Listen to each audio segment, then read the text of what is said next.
ఆగవే వస్తాను నాకు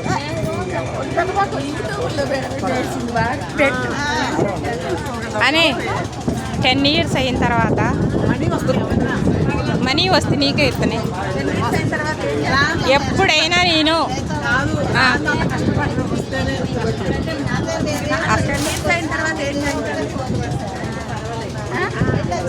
ఏం మాట్లాడు స్వీట్స్ ఇవే అన్వేష్ గాడి పంపిస్తానే మా వెంకటనే పక్కన కూర్చో అరణక్క చూడు అప్పుడు ఎట్లుందో అనుకుంటాం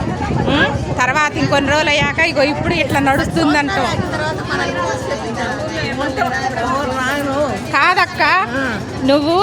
అప్పుడు ఇలా ఉంది ఇంత అందంగా ఇంత హైటు ఇంత పర్సనాలిటీ మా ఫేవలికలు అని చెప్పి ఇప్పుడు మా వాడినంట మీ ఆరై తాతయ్య ఉన్నాడా ఎవరో ఒక ఆయన లాగుంటాడంటగా నా కొడుకు అట్లా చెప్పుకోవడానికి మనకు పోలికలు